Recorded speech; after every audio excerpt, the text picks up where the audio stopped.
Welcome back to another episode of Spiritual Teachers Podcast. With me today is a dear brother and friend. Uh, he goes by Samson. Samson is a Kundalini yoga instructor, a shamanic practitioner, and a distance healer. It's such an honor to have you on, Samson. Welcome on. Thank you. It's great to be here, and happy solstice to everyone watching and listening. Even in Yeah, the this future, you can still tune in.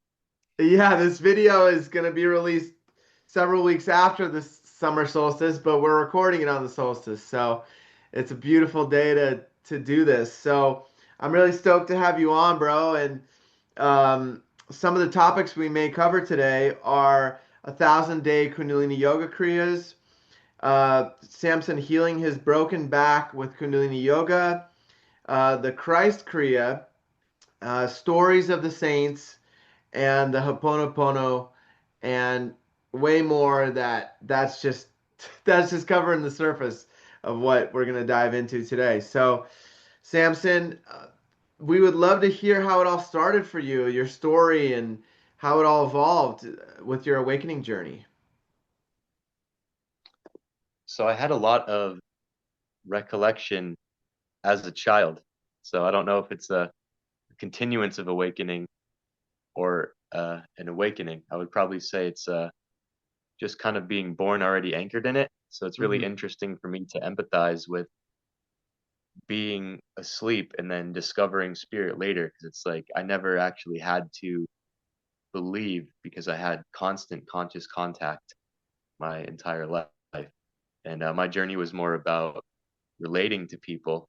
And, you know, part of it is serving God by communicating kind of unconditional love and God's will and helping to heal some of the misperceptions in the world. But part of it was just wanting to relate to people. Like, walk behind me and I may not lead, walk in front of me and I may not follow, but walk beside me and be my friend. So I kind of just Hmm. wanted to like celebrate the divine together with people and connect in, I would call it a telepathic space where it's not telepathic as much with thoughts, but just that high bandwidth feeling transmission. But I found a lot of people either didn't understand it or were kind of resistant to it, Hmm. and that healing work was paramount to both my service of God and my personal fulfillment in connecting to people. For sure, man. I mean, it's a rare thing to have been awake your whole life, and I'm sure there was some challenges with that, right? Like connecting and relating to people and trying to connect in those deeper ways, probably, right? Yeah, so the wandering souls that I'm part of were just like really old souls, and we incarnate to do a specific type of work in different systems.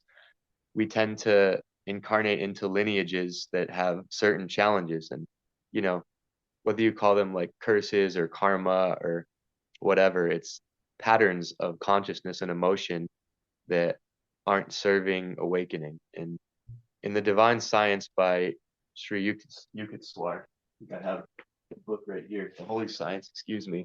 He talks about the Mm. yugas, or the different eras of consciousness over the thousands of years. And it's kind of like summer, winter, spring, fall, but it's consciousness. So in the golden age, that would be like summer, where people are aware of divine vibration and there's high technology and inner peace. And in the dark ages, people forget and they're all kind of feuding and primitive, Neanderthalish and angry. Yeah, But yeah. I believe that even, you know, other beings like Pleiadians, Lyrans, etc., like that there's cycles in the evolution of beings with higher technology too. That until society awakens on a spiritual level, no matter how much sophistication of AI, for example, that's relevant in this world right now, or other quantum technologies, it's about the connection to the divine and like the moral and the still small voice inside the heart being an accessible thing and like a mainstream concept of where our leadership comes from. So we can make all sorts of mistakes, even with high technology and beautiful gifts. Like I referenced the story of Prometheus and the fire of the gods. It's a metaphor, literal on a few different planes as well. But if you give a whole bunch of, say, you let a baby drive a car or a go kart with a governor, the go kart still, if it's not a bumper car, that's kind of a jarring ride. And The pituitary gland, which is the glandular correspondence to the crown chakra, limits our pineal gland when it's producing DMT, which Hmm. is, one of the components in awakening and high consciousness. And just a little bit of it is released all the time so that we have an experience of consciousness.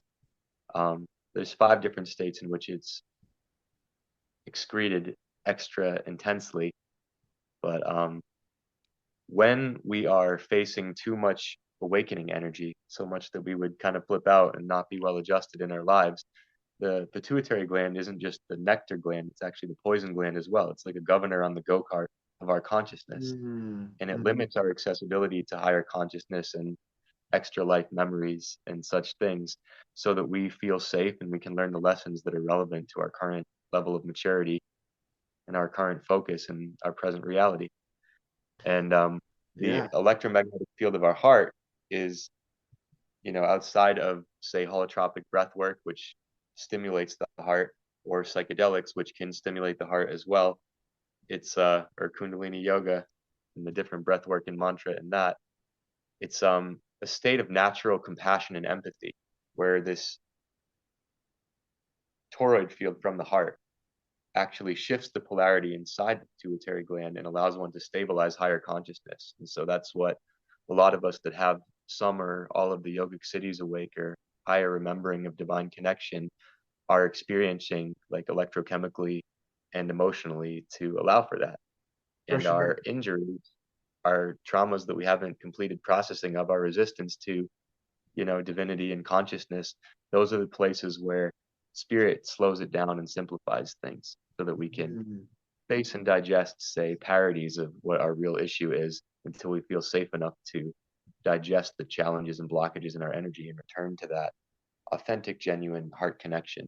And that's why we're going to talk about Kundalini Yoga first, because it's one of the many tools and traditions that allows us to address those blockages and open up to the higher consciousness.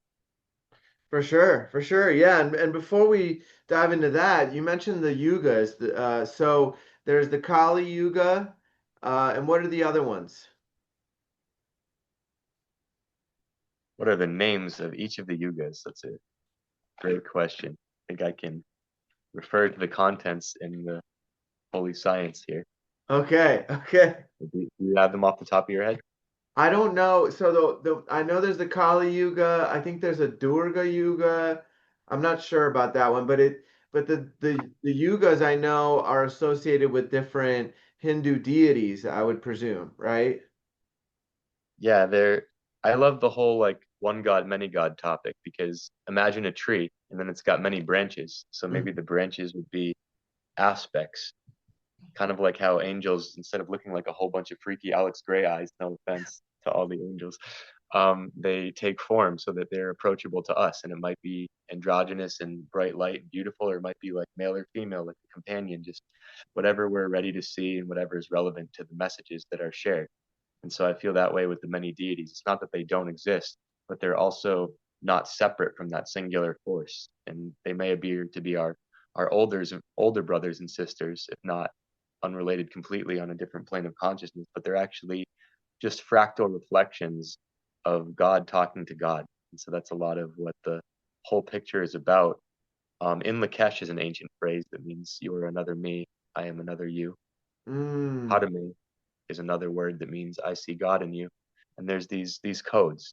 And without speaking, there's these energetic and emotional codes that remind and sort of magnetically awaken. And it's sometimes it can feel stimulating like too much, and sometimes it can feel like the most soothing reminder. But they exist for our use, and I think putting them out there is a part of my work here on this earth, just to help people feel that their life and their creative faculty actually dictates reality and is a choice, that we're not just sovereign in our own bodies and minds, that we're sovereign creators of our reality. And that's why pratyahara in yoga is such a useful thing, the withdrawal of the senses, because we can find peace and simplicity and begin to remember that we are at cause. Really, God is at cause.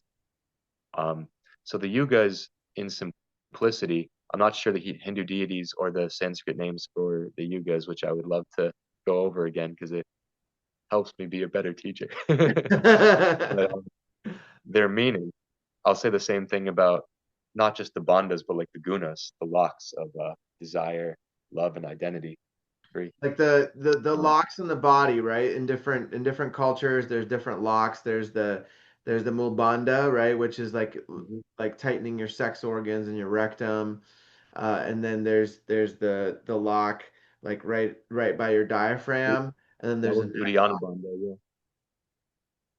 So the mul bandha, the root lock, it's to stop not just sexual energy, but life force in general from leaking out of the root chakra. Like it's good to connect to the earth, but not necessarily to be drained in it when you have healthy life force that maintains in your body.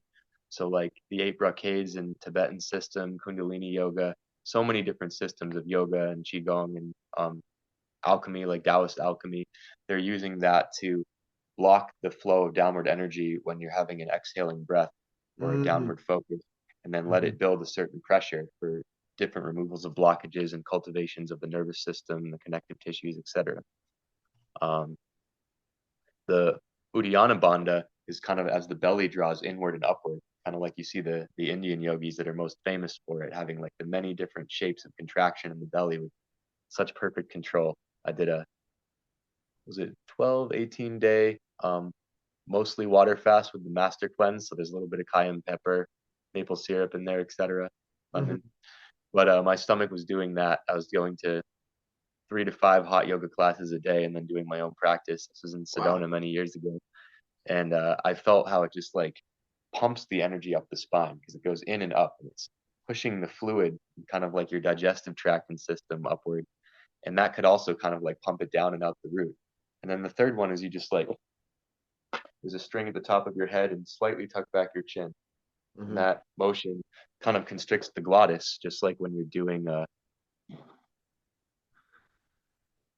ujjayi breathing that keeps your Mm-hmm. consciousness with that ocean sound of the constricted breath moving through the throat. So it's like a dristi in terms of sensation and hearing instead of visual focus. And the beautiful thing about all three of them together, which is called Mahaband, is that one, it's blocking the energy from leaking through the bottom. Two, it's driving the energy upward. And three, it's aligning the neck so that the receiving of higher frequencies and the alignment with the higher chakras beyond the crown that are mostly collective, like chakras that we share on a higher frequency. So location becomes less paramount and frequency becomes the new sort of modulator for where it's located above us. Mm-hmm. Um, it allows us to plug into the divine force and cultivate grounded presence and life force here in our body and mind. So it's not like the dissociative spirituality that says let's not deal with our problems, but it's also not like the super dogmatic spirituality that says we're defined by our problems. And it Mm-hmm. allows us to alchemize and be at peace at the same time. For sure, for sure. Yeah, I mean, and it seems like those locks and those ways of moving the energy and stopping it from leaking out are a foundation for many different practices in the world. Yes, I think so. And the breath more paramount than almost anything. Hmm. Great yogis.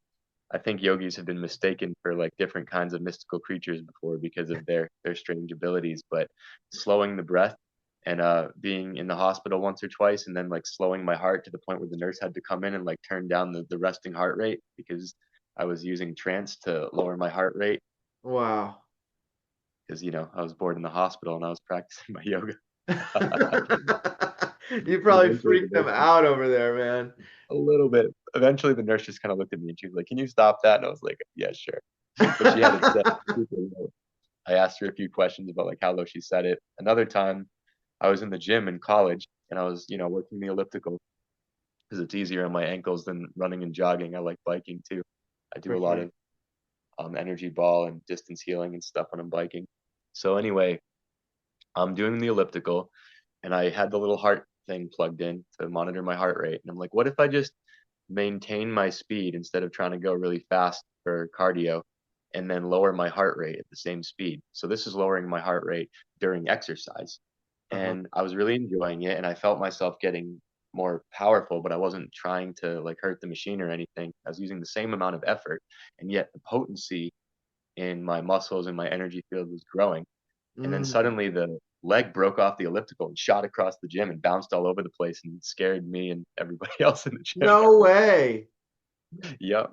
So So now looking back at it, what happened there? Was like your aura expanded like around the elliptical and the energy was just like overpowering the electronics, or what do you think was going on?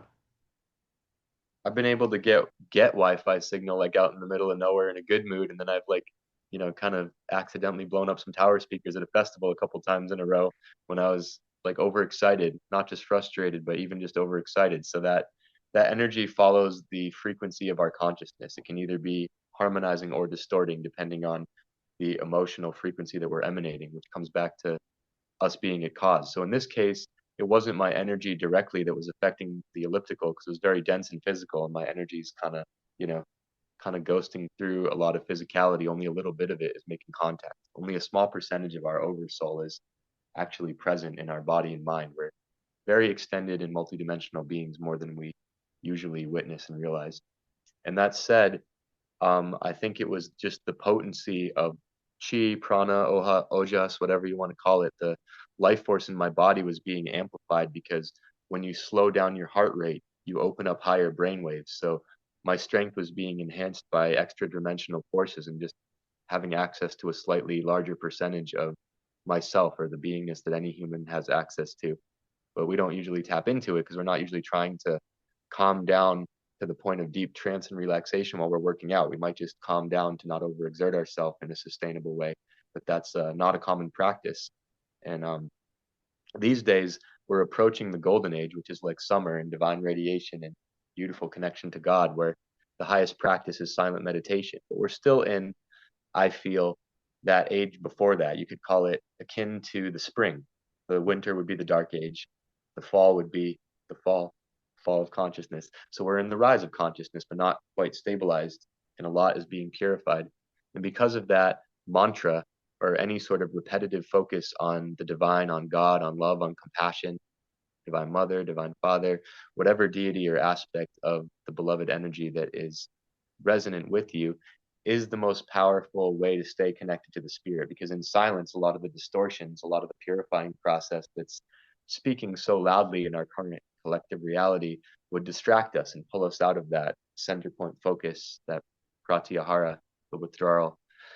And I really love the concept that the sustainability of our spiritual focus is led by beauty to cross the great void, because it's the power of the subconscious or the superconscious that holds it and leads it. Like God is the doer. Hmm. And when we try to do something based on willpower, the only reason we have to use willpower in the first place is because part of our being is resisting. And Hmm. I do like pressing back, like Yogi Bhajan said, if you're depressed, press back.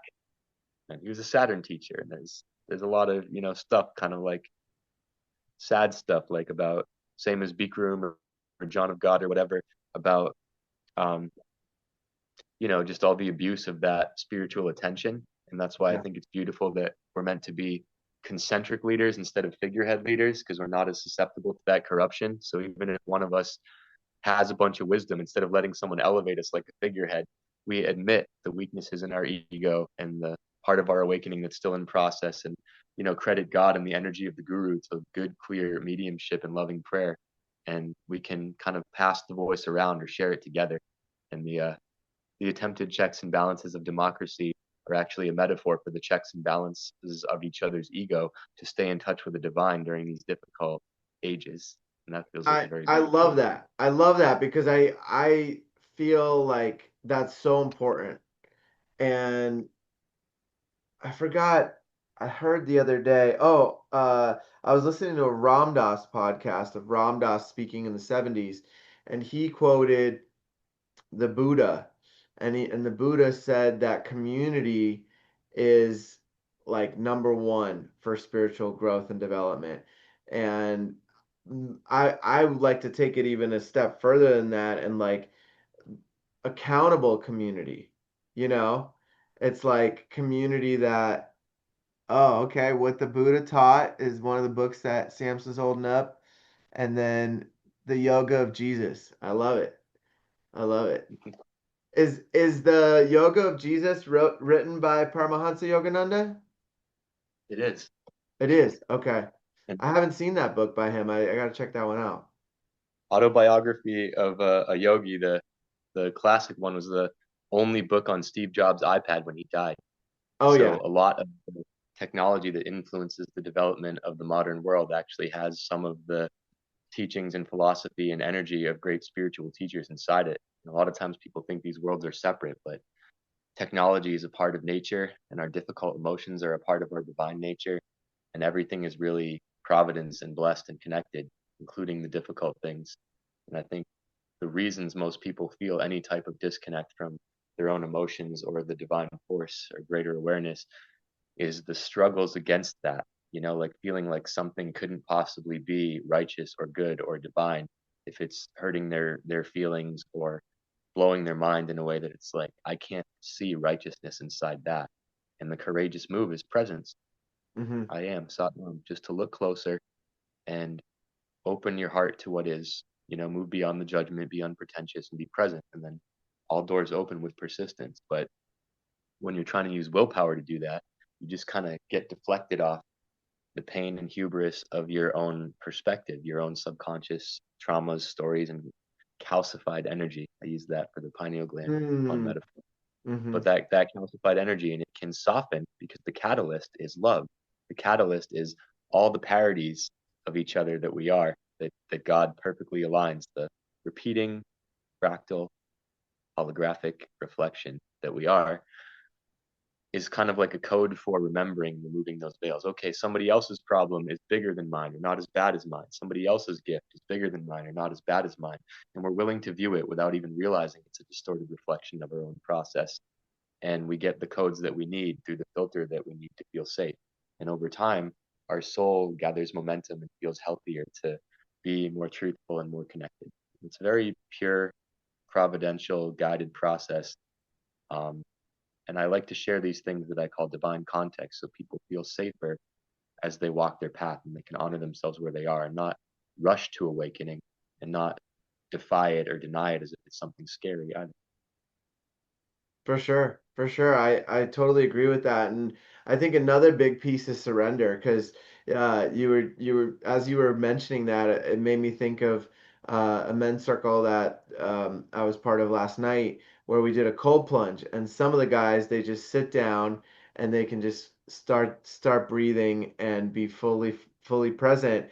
But other guys are just like fighting and just screaming and tightening all their muscles, and they're like, "No, I'm not gonna surrender," and then as soon as there's that shift, then they can just ease into it and fully have that presence and allow for so many benefits to flow into their life. It's kind of like a metaphor.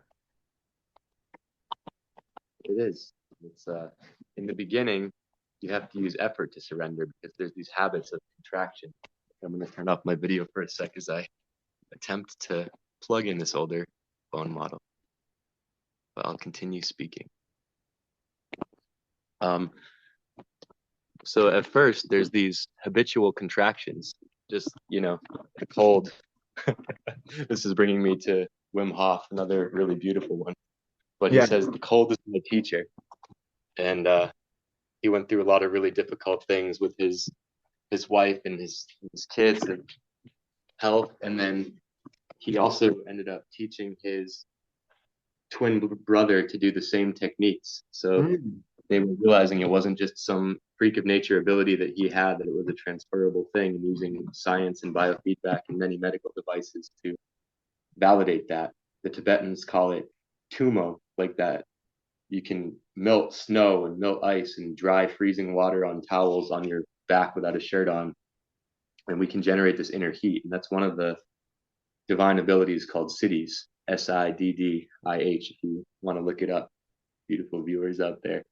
Yeah. Um, and so that's kind of what we're aiming at, like the baby steps that are accessible to us, like the cold plunge at your men's retreat. Because when the ancient yogic method was hydrotherapy, where you do hot and cold 3 times, like as hot as you can stand it, as cold as you can stand it, and then you calm your heart and you adjust to the intense stimulation. And it just has a codex to so many other situations in life, but it's something really simple and present, like temperature. Hmm. And then Hmm. some of the more complex things that we tell stories about, it's like, oh, I can recognize this as an energy current instead of a concept that I defy with my ego. I can use my heart and my soul to navigate it instead of my mind. And then I can use my mind and my voice when my heart is calm. My ego is not cut off, but it's bowed below my heart and being respectful and supportive instead of, exacerbating the problem. Yeah, yeah, for sure. And I think something like a hot and cold is done around the world, like I know so many practices where it's like you go in the steam room or the sauna and then you go in the cold river or jump into the snow if it's available and there's so many benefits, so much dopamine gets released, so many hormones that are just so good for us, and it can cure and heal people's depression, take them fully back into their body again because so many people aren't are somewhere out here, they're not really fully in their body, and those kind of practices just help us fully ground into and be present in the body. Yeah, absolutely. It's the many catalysts across cultures that allow us to have access to this. And I think part of our work being spiritual leaders in this current age is to meet many of the current vernaculars, like the common popular things and the common snafus and dogmas and challenges, and say, this is an accessible spiritual practice. And Hmm. something that I call spiritual dim sum, where you like sample a few different traditions. Now, Mm. normally it's said you pick one enlightened master and you just kind of study their tradition because they have like a more broad view. And Hmm. whether or not you meet a guru in person or you're just connecting to a particular teacher, it's a more stable way to progress towards divinity. But my path has been kind of like how Anandamayi Ma, the awakened female saint, could speak of traditions all over the world that she'd never studied, just kind of beyond mediumship. She was kind of always in the open guru energy. She said it was said that she is where saints are created from, not even a saint, like a god avatar. But she would Mm. talk of all different traditions, and she wouldn't just say, Jewish, Christian, Muslim, etc., Buddhist. She just all of them were equal and beautiful. And I Yeah. feel like as we feel the parallels between truths in different religions, it's not just about bringing people together all over the world. It's about bringing the different parts of ourselves together. Because maybe one says, be reverent, but there's kind of a stick up the butt. It's a little bit too dogmatic. And maybe one says, be fruitful and multiply, but then it's like a little bit too hedonistic and without structure. And we Hmm. find where the amount of structure that feels right to our heart exists and the amount of freedom and joy and celebration that feels right to our heart exists. And I think that metabolizing, like, am I a light worker? Am I a shadow worker? I am is a complete sentence back to Hmm. unpretentious presence For and sure. Sat Nam. But I'm kind of the alchemical cauldron where God is working as the doer, and to allow a healthy balance between connecting to the light without disassociating and facing the shadow without getting absorbed in the river Styx. Like, I don't want to be Icarus, but I also don't want to be an overly ambitious shaman that gets sucked into the darkness by trying to solve the problems and isn't available to serve on earth and be sane and feel safe. So For what is sure. it to be like a tree, like with branches and roots that are in balance enough to still be present with the trunk? Yeah, I mean, when as you said that, it made me think about how, I know many people, I know several elders that have been committed to a certain path for their life, like 20, 30, 40 years committed to one way. And uh, some of them, not all of them, but some of them still have a really hard time with humanness, like with their shadows, with like judgment, with all these types of things. And me personally, as I evolve and I find different walks of this life, and different spiritual paths, I can't help but take a little bit here and take what resonates here and just like find the tools that are most effective for me in period of my life, and then really connect to that, take that down as far as it needs to go, and then maybe try this other thing that from there continues me forward in a more powerful way, and I've met so many people that are like that, where they're like, just stick with one path and it'll get you there. But from noticing different elders that have done that, it seems as though that may not be the way forward nowadays. What are your thoughts on that? I think it's contextual because I think there's some people whose roots run deep and it would be difficult for them to broaden their spiritual practice, like even detrimental. And Mhm. they're holding the anchors of these frequencies, kind of like an instrument in a symphony. And so it's important that some just practice their way, and they'll know because they're called to it in their heart. And then Mhm. there's others where they're afraid of it, maybe intimidated by it, excited by it, but they want to. It's not a caution to say this isn't aligned. It's a caution to say, are we sure that this is safe? Are we sure that this is pure? Are we sure that this is healthy? Mhm. And when you're quiet and the anxiety fades away, we return to that unpretentious presence. That's when you can kind of filter, okay, which voice is my ego, my ambition, my fear, my boredom, and which voice is the still small voice that has access to all knowledge and is loving and calm, kind of like the voice of God within me, my true self. Mhm. And in that, it can be very beneficial because the whirling rainbow prophecy or the prophecy of the eagle and the condor I'll reference are all about kind of like that scene in the movie Iron Man when he was kidnapped by the terrorists and making the fake missiles that they wanted him to make so they didn't kill him, but he actually made the Iron Man suit to escape.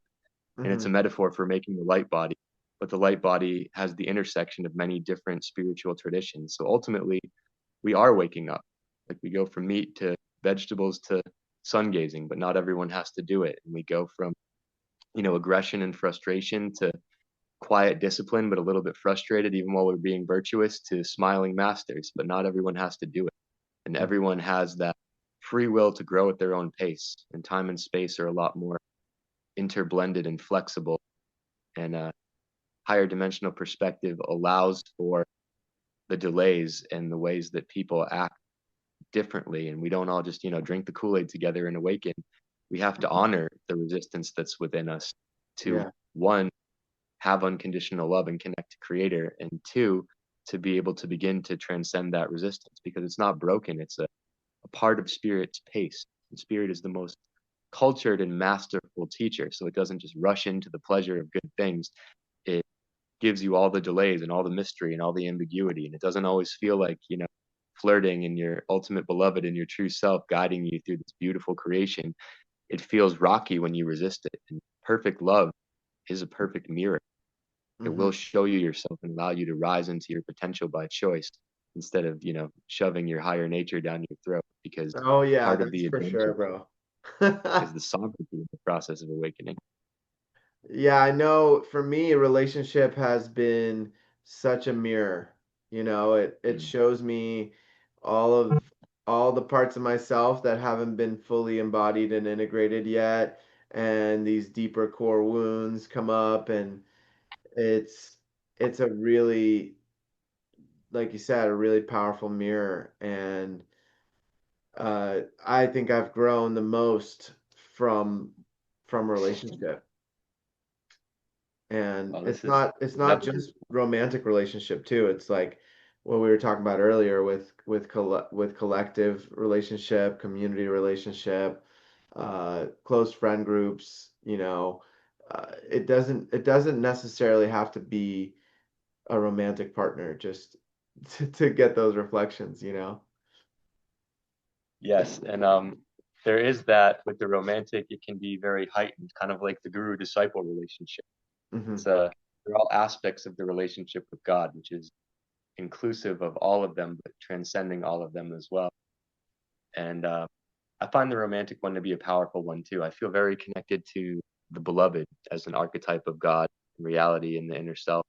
And that doesn't necessarily just mean like the the idealized romantic partner that's a vibrational match to my healthiest self.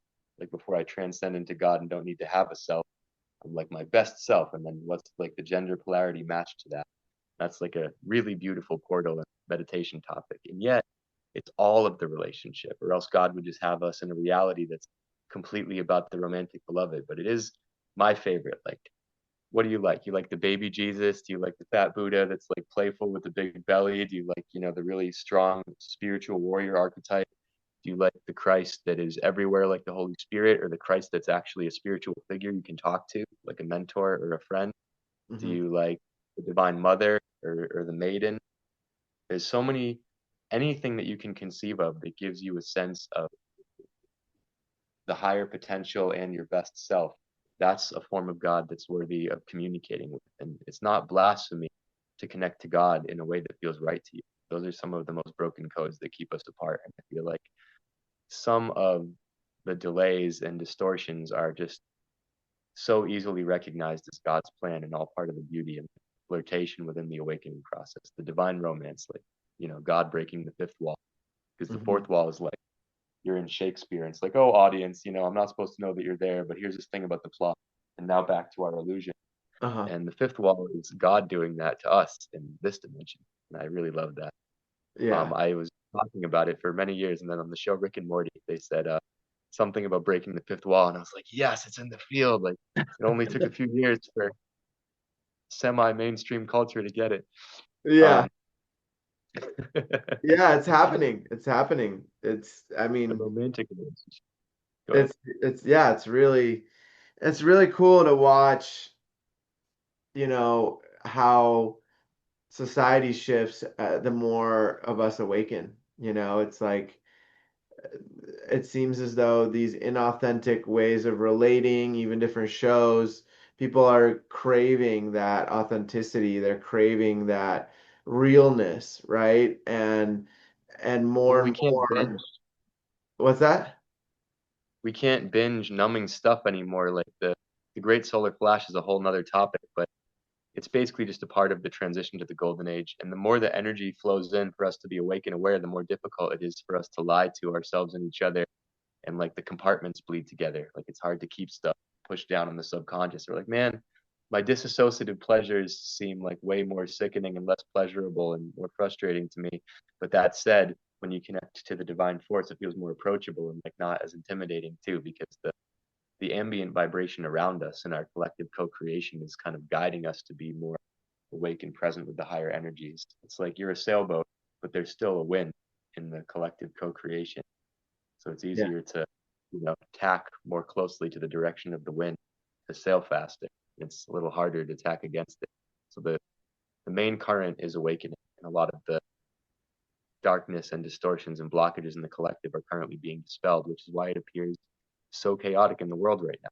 But it's actually just kind of like a giant ayahuasca purge for the collective consciousness. I agree with that. I agree with that. And I think a lot of us knew that the president we have right now is going to shake things up, and it was clear to me that needed to happen, and it's it's an important part of the evolution.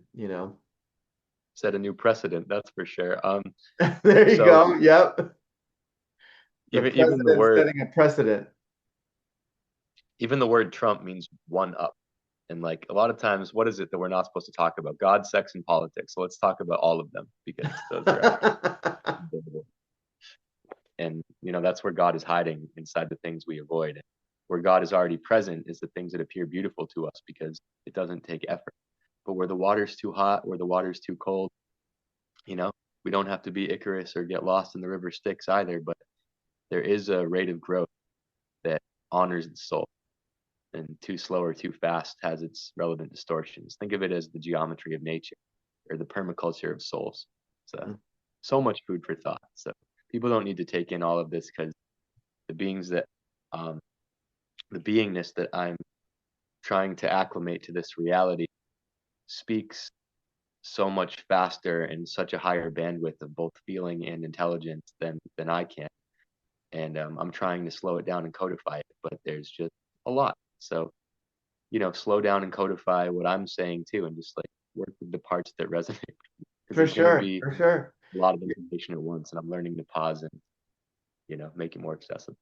Yeah, for sure. I think, uh, that's how I navigate life is like I take what resonates and I leave the rest. And this seems like one of those podcasts that may be able to people might listen to several times throughout, several months and they may get different pieces each time. So, yeah, I appreciate you and everything that you're bringing to the world and to this in this moment. So, thank you, brother.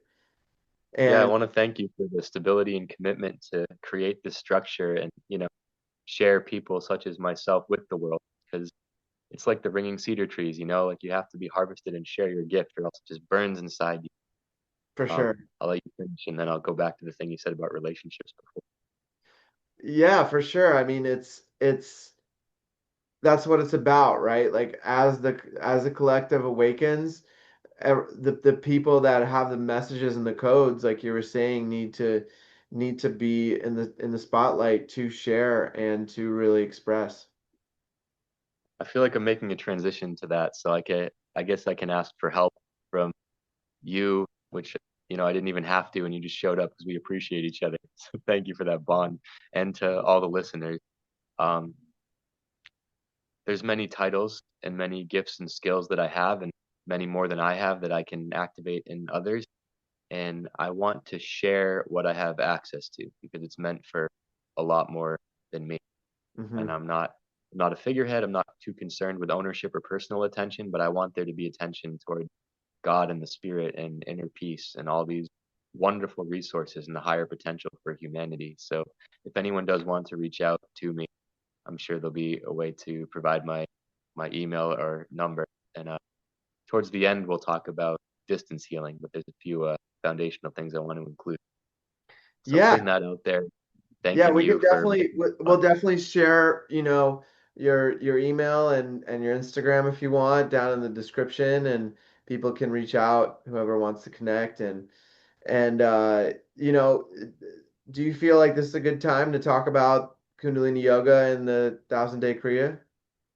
Sure. Let me segue for just a moment to your thing about romantic relationships because Okay. it's such a fierce mirror for many of us out there and for the both of us. And the beloved, when it does pertain to not only romance, but like the sexual alchemy that takes kind of sin and lust away from sex and allows the energy of that primal drive to sacrifice that which is of beastliness, as the Essenes say, and drive the energy upward to become Amrit in the heart, or the nectar of peace, or the peace that it surpasseth all understanding. It's hard Mm, to say that without a lip. yeah, it is. Surpass Yeah. the peace that surpasseth all understanding. But I feel like the reason we stutter is so we emphasize this point. Hmm. Um, when we release our need for understanding, the feeling is more full body. And that's really what we're seeking from the beloved. It's like the deeper connection to God. We're For not sure. looking to get triggered and have karmic relationships XYZ. Like it happens so that we can address things to make room if we need to.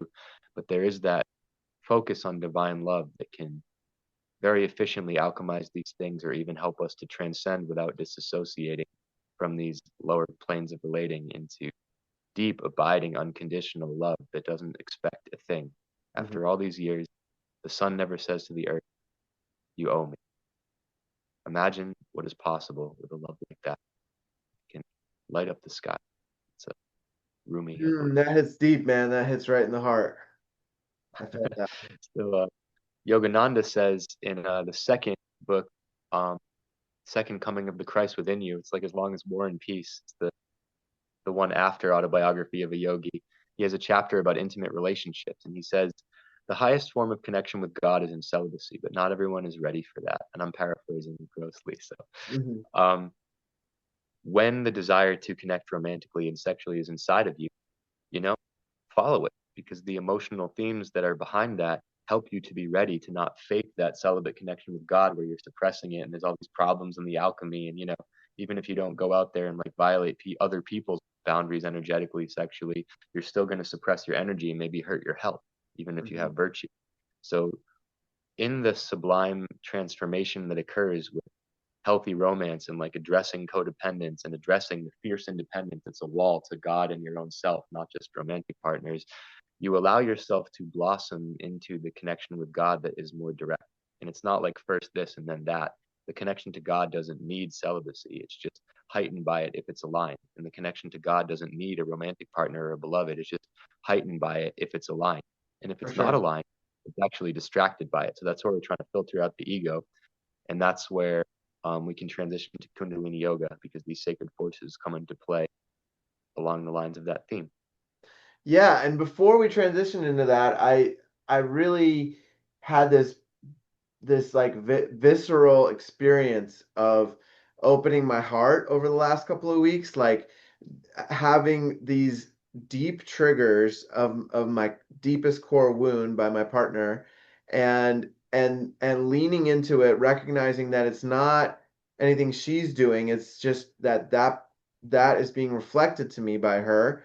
And from that, the heart just expanded and opened, and then that activated these visions and these deep visions and dream state. And then I went into Vision Quest, where I sat in the woods without food and water for several days and prayed and cried to have uh, a date with Creator. And during that, I had these open eye visions, kind of like on psychedelics. And I've never had that before. So for me, there's a direct translation and transition from opening the heart and being truly like open to all that is love.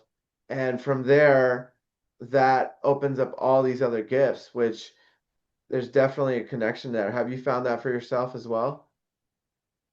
Yeah, absolutely. That's why the electromagnetic field of the heart and the pineal and pituitary gland. The pituitary gland doesn't just break down DMT to limit the pineal gland. When the heart reaches that frequency, like you're talking about, and it wasn't just like divine love and compassion, it was courage. Like you were facing your pain when you Mm-hmm. activated that, which also plays into the Kriya and the discussion of Kundalini yoga in general. That's when the pituitary gland flips its polarity, kind of like the Earth's magnetic field for those next level people out there. Um, and it creates more DMT. So it's known as the poison gland and the nectar gland. So it synergizes the crown with the third eye. And corona, remember the coronavirus? Like corona means crown, Right. and the crown is about connection to divinity and everything and surrendering of the individual self. But the thing that blocks it is fear. So when we face our fear, when we're present with our pain, that's kind of the key code to the great love of the Buddha or the Christ, something like this. The awakening energy, Anandamayi Ma, the great female saints, Sophia. They don't talk that much about like Isis, Ave Maria, like the Divine Mother, Mary Magdalene, but there's masculine, feminine, and androgynous and extraterrestrial, so many different examples of these sacred forces. And it's not just pick what resonates with you. Even within what resonates with you, focus on what resonates with you the most. I guess Bashar does that one too. And on to your good day, follow your highest excitement. And, Yeah. or Abraham Hicks, stay in the vortex. I love all these emanations, but you find your own. Like it's not celebrity worship, it's not even guru worship, and even God. When you come to worship God, you find not in a way of hubris, but in a way of humility, that the voice of God is within you just as much as all around you. But there's less of a distortion in the reflections in the outer world when you come to the origin point. And the heart has this quantum entanglement with the perfect purity at the center of the universe, like the quiet core of your feeling, before the toroid field goes up and before the toroid field goes down, and all the reflections of reality. So you're in the woods doing that. You're accessing the sober mystical state that we just talked about to demonstrate its truth and have a testimonial for our audience.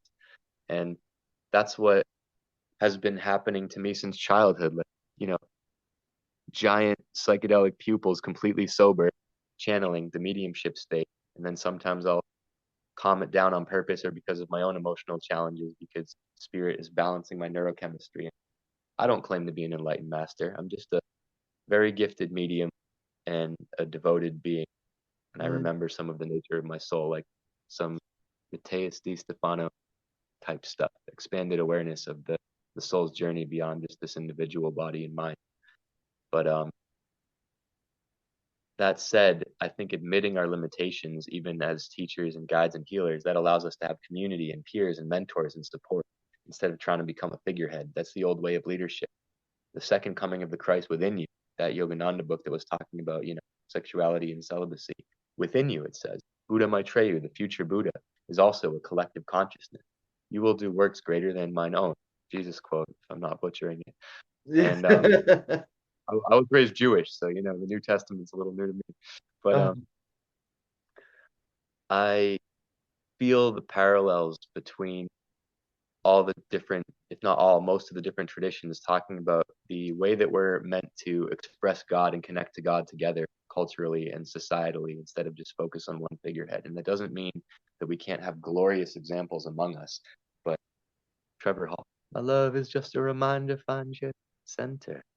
And so it's like all directing you back inside to find that the pain, the triggers, and also the beauty and the inspiration. When you can find both, they alchemize together in the most glorious love and include all of the exciting beauty and all of the horribly overwhelming sadness in total saintly equanimity and calm. You're not disassociated, you're not hyper focused, you're just in this deeply present core that I call it the lucid window to God that allows you to not just practice meditation, which is kind of like tilling the soil. Will plants grow? We don't know.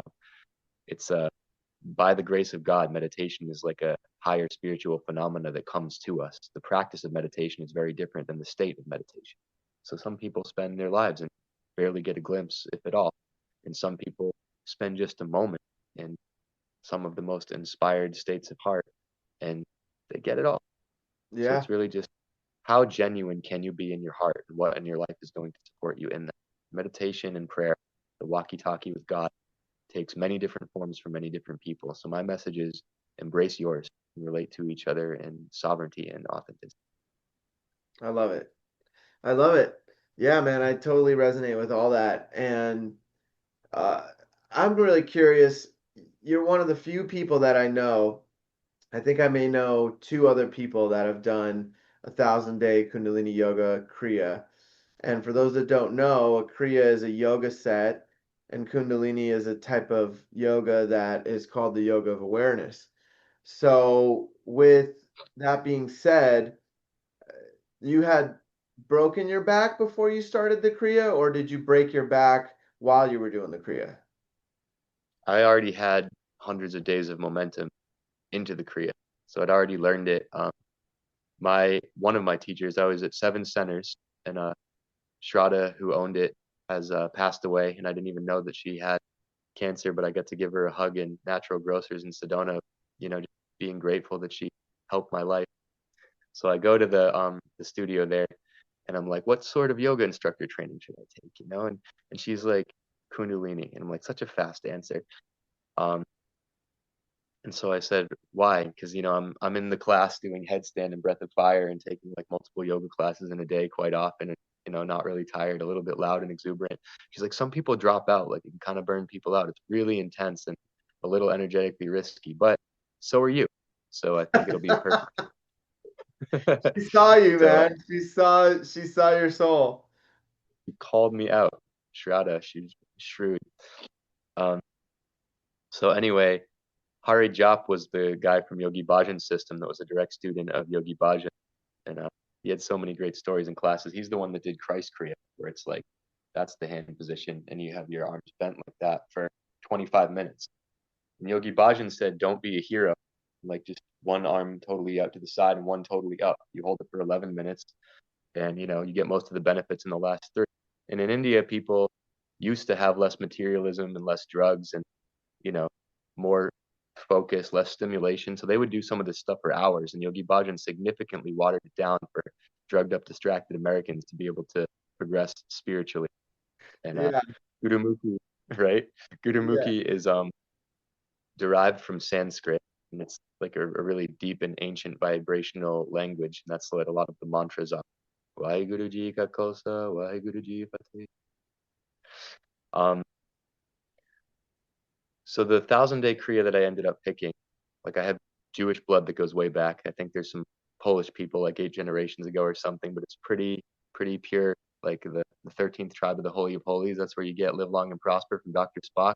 And that's Okay. also the mudra. So like here's your Saturn finger. Let's restrict. This is the ego. Right. Your Saturn finger is to restrict the ego. So that's why it's so famous. Gyan Mudra in meditation. Palms up, your mind is quiet, you're receiving from the universe. Palms down, you're grounding into your inner self, but you're limiting the ego so that you can listen. Yogi Hmm. Bhajan was a Saturn teacher. Like, keep up, very disciplined, hard thing. Yeah. Then you have the Jupiter finger, and they made it a swear. They did because it's expansion. Look at all the conspiracies. Anyway, you connect your ego to expansion and multidimensional awareness, memories, expanded states of emotion. This is the heart mudra, where you have the next one combined with expansion. This one is the inner light. It's like the sun. So you connect that and you feel the purity and like the light that you see if you stare at the sun or a candle flame, but within you Hmm. starts to be felt and even seen. This one looks like a pitchfork, like Shiva, devilly stuff. It enhances intelligence, which you should only do so much because you need to be able to contain this toroid field and that toroid field. You don't want your ego to surpass or become out of accordance with your heart. But it Yeah, I is don't pretty see cool. people doing this very often. Yeah, it's dangerous, but in moderation, it can enhance your intelligence within reason without causing distortion. You just have to Yeah. be humble and pray about it, you know, or Yeah. just, build up your heart and focus on that if you're not sure. Because Do you it's remember not which planet necessary. the pinky is? I want to say Mercury, Okay. intelligence, the closest to the sun, but not the sun. Kind of Hmm. like Lucifer was supposed to be like the first angel and stuff, but it's not God, and you're not supposed to mistake the ego for God Yeah. archetypes. Um, so this one's really cool. This is the heart mudra. Looks like Yeah. two kissing Anubises, and then it turns into a Two lotus. little Very doggies. beautiful. Mwah. Yeah. Um, but if you split those apart, because this is the inner light expanding, you put these two together, and that's like such a beautiful feeling. That's why it's the heart mudra when you're meditating with your middle finger and second to pinky, whatever that finger's called. Ring Um, finger. that's right. That rings a bell. So we're splitting it in this one. Live long and prosper. Why is that so important? Because this is expansion, and then this is your inner light. So what keeps your inner light from expanding? What are the impurities? And that's why this is called self-purification kriya. And like the ancient priests of the Holy of Holies in the 13th Jewish tribe did this, but I didn't really know that that was my ancestry until after I chose this out of thousands of options, maybe hundreds, and like Yogi Bhajan's manuals and stuff of Yeah. kriyas to commit to. We all did Subha Kriya, the classic 40-day Kundalini yoga instructor. That's how you make a habit, alchemical month. But 1,000 days is supposed to be mastery. Like it's harder to not do it than it is to do it and get a deeply refined connection to the practice. So Yeah, so 10, you 15. mentioned the Subak Kriya. I did that one for 1,000 days. I don't know if I told you. Oh, And that abundance, that one's great. yeah, it's I think I really meant to say good. Nabi. And I said it Subha was to remind. what's that? That was a divine stutter because I meant to say Navi Kriya, like everyone does the abdominal one with like legs and willpower for the Oh 40-day yeah, initiation. But I misspoke, but God made me misspeak to have you share this. for sure, for sure, for sure. Yeah, the Navi Kriya is really intense. It's like all core, and there's a lot of moving the legs to strengthen the abs. I mean, it makes sense because your core is your foundation for everything, and having that be really strong is super beneficial. But yeah, for me, the Subag really just like stood out, and it was like, how committed are you to breaking these financial blocks with your family? And I was like, I guess I'm a 1,000 day commitment, that's how committed I am. So, but like I had a broken hand, I had 104 fever, and I did it all through that, and it was like you said, it was easier to do it than to not do it after the first couple 100 days.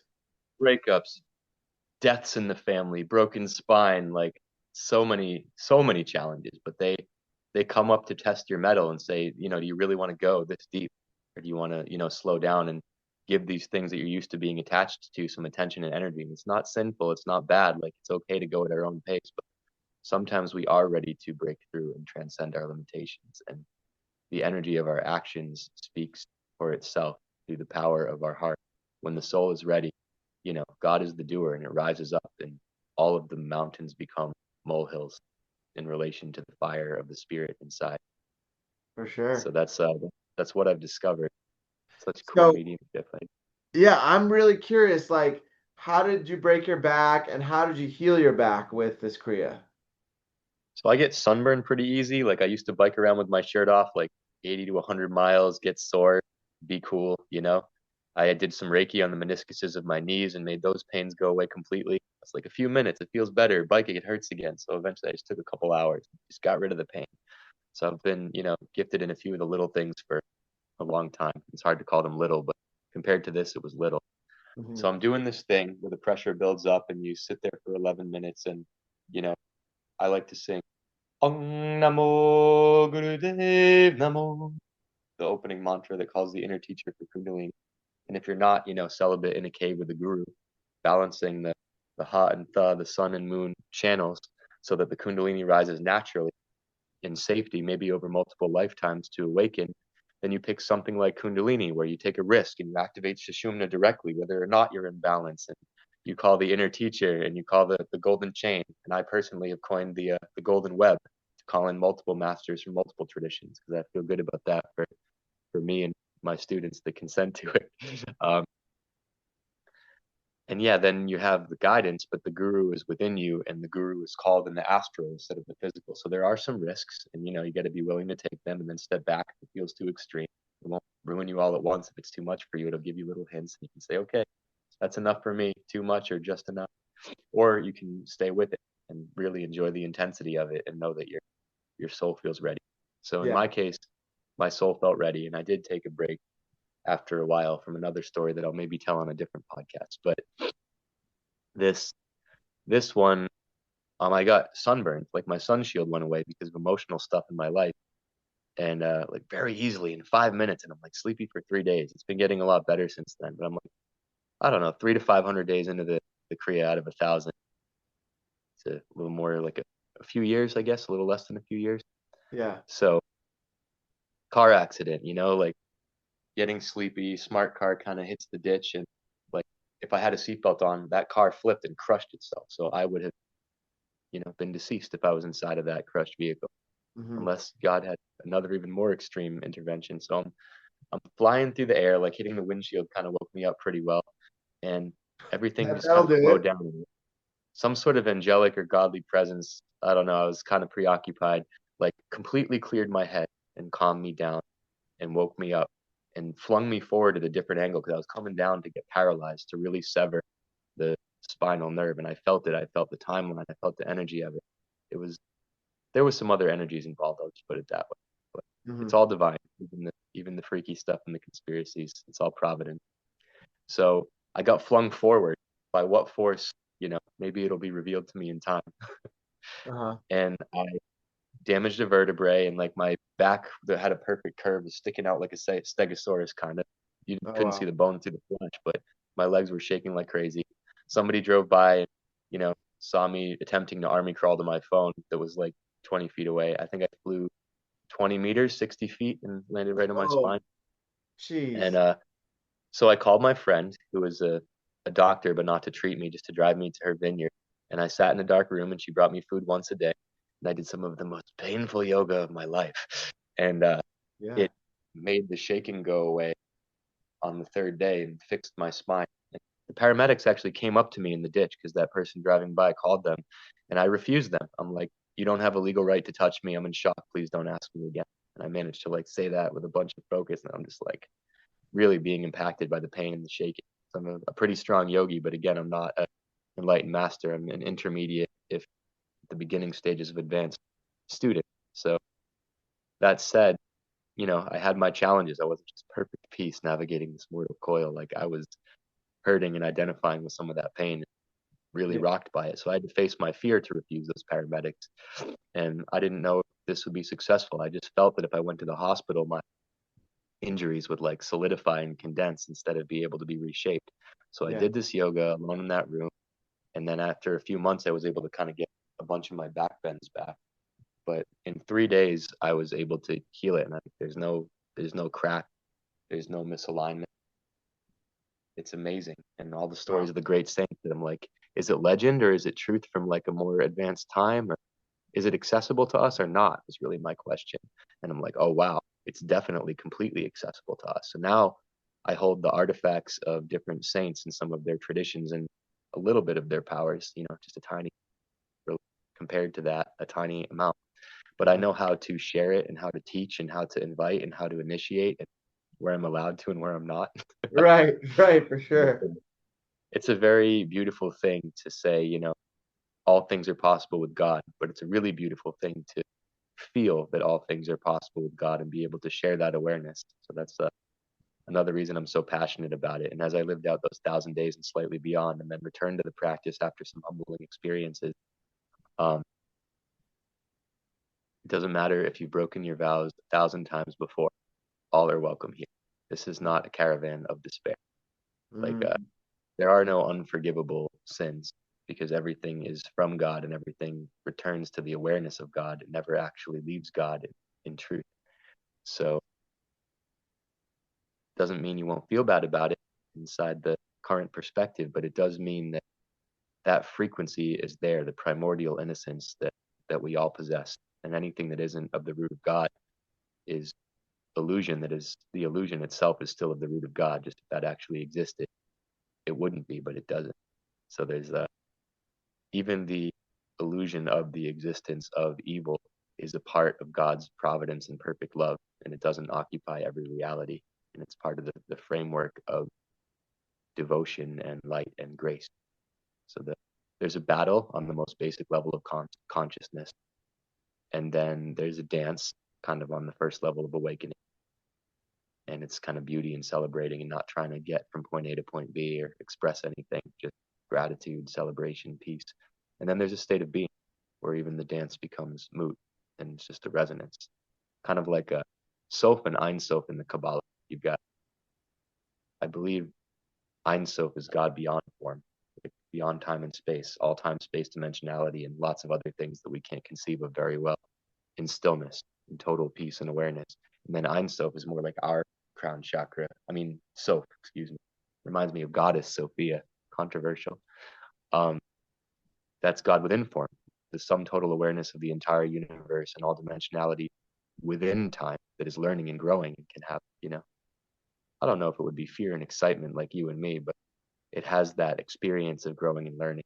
It doesn't have the exact same omnipresent view.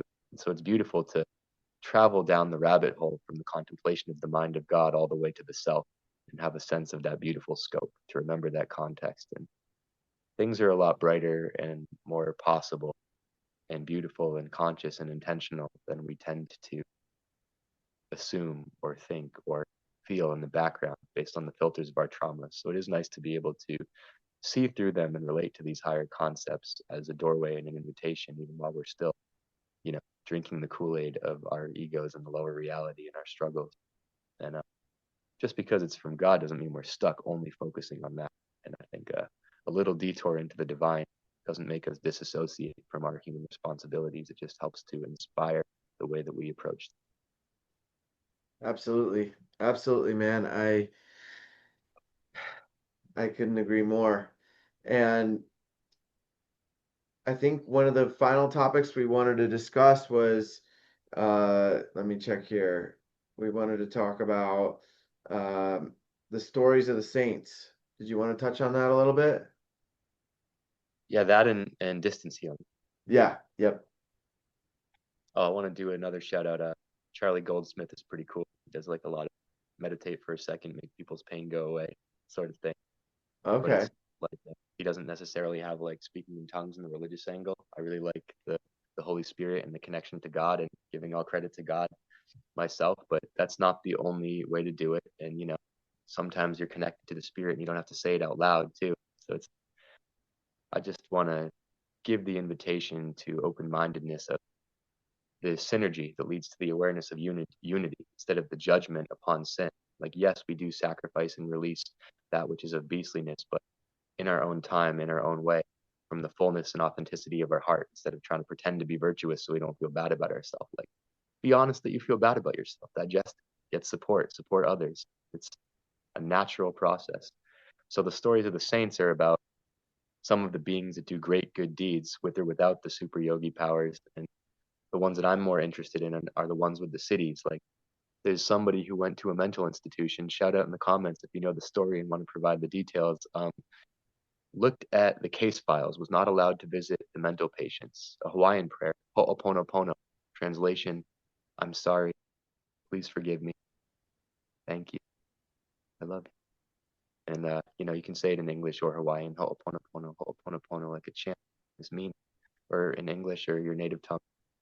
And it creates miracles inside of you and with the relationships in your life and in the vibration of the world overall.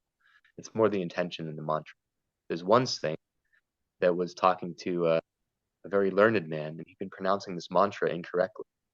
And the student walks up to him and says, "The mantra is actually pronounced as," and he corrected his pronunciation.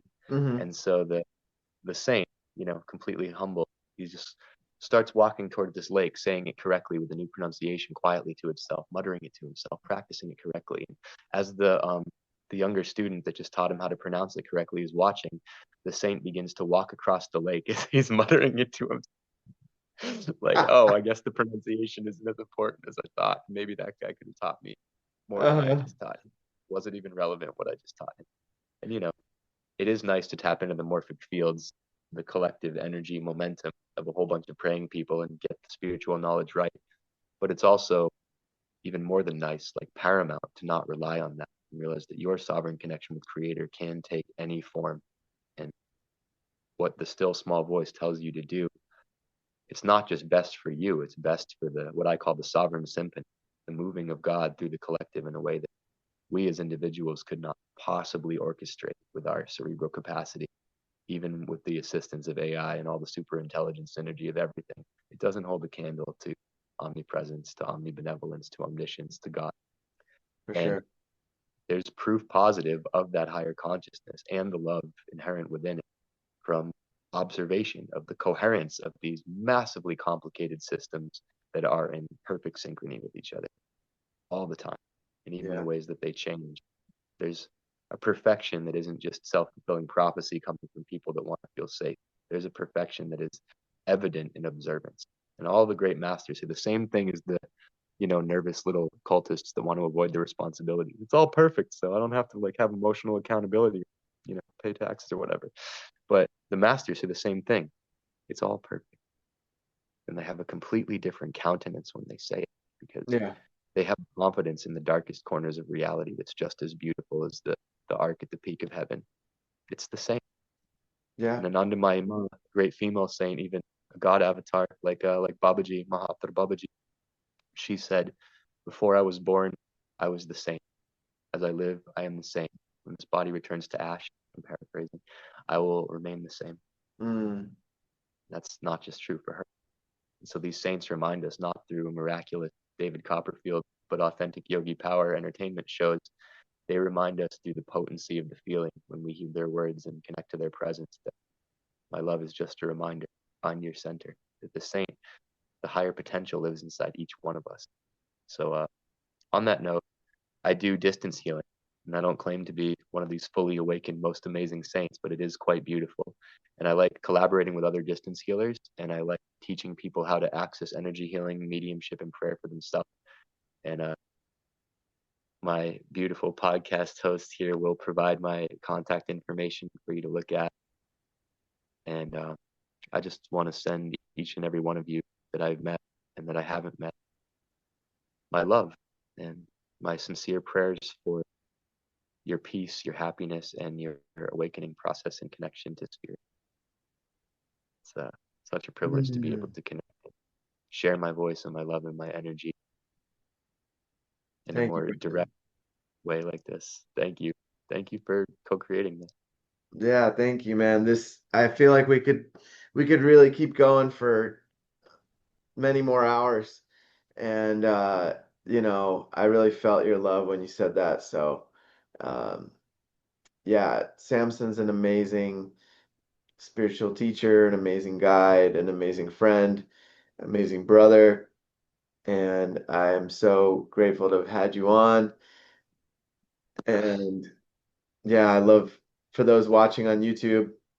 Samson sharing his altar. So thank you so much, brother. It's been an honor to have you on, and you're always welcome back. So I think we can definitely do another episode sometime in the future. So sending you so much love, brother. Until next time. Absolutely. We're finishing at almost 11:11. We'll stay on for 2 minutes. Yeah, 2 minutes away from 11:11. Love you, Well, do you brother. want to share Until any next words? time. Yeah, for sure. Take care.